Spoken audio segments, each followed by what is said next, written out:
নির্যাতন লক্ষ্য করে বাংলাদেশ জামাত ইসলামী ন্যায়ের কথা বলে, জামাত ইসলামী কোরআনের যে অধিকারের কথা বলে, জামাত ইসলামী একমাত্র সমস্ত ধর্মের কথা বলে, ন্যায় এবং প্রতিষ্ঠা করার জন্য বাংলাদেশ জামাত ইসলামী কাজ করতে যাচ্ছে।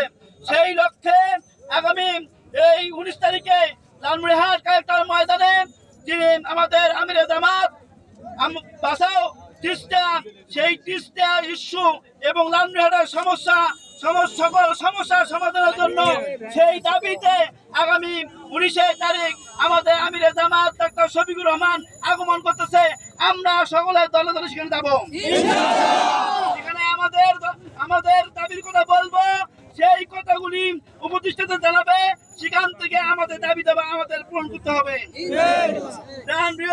আমাদের সংগঠন সহ আমার মুসলিম ভাইরা, আমরা দ্বিতীয় ইস্যু হলো আজকে সারা বিশ্বের না দিয়েছে রাসূল সাল্লাল্লাহু আলাইহি ওয়াসাল্লাম বলছেন, তোমরা মুমিন হতে পারবে না, এক মুমিন আঘাত পাবে আর এক মুমিন ছিঁড়া অন্তরে আঘাত নেবে না, সে মুমিন হইতে পারে না।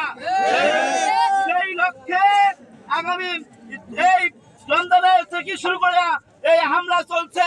যে চুক্তি হয়েছিল তারা হামলা করবে না, কিন্তু মক্কা শরীফে ইহুদিরা অর্থাৎ আবু জেহেলের গোষ্ঠীরা চুক্তি করেছিল যে আমরা চুক্তি ভঙ্গ করেছিল।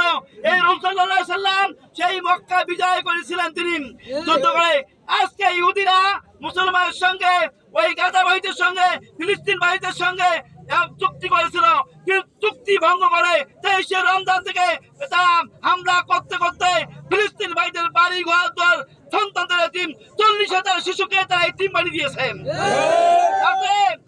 এই প্রতিরোধের জন্য বাংলাদেশ জামাত ইসলামী সারা বাংলাদেশে তথা সারা বিশ্বের মুসলমান আজকে মিছিল করিয়ে জাতিসংঘকে জানিয়ে চাই, ওই নেতানিয়াহুকে জানিয়ে চাই, ডোনাল্ড ট্রাম্পকে দিতে চাই, আর একটা ভাইয়ের মুখে গুলি নয়, আর একটা ভাই যেন আমার শহীদ না হয়, আর একটা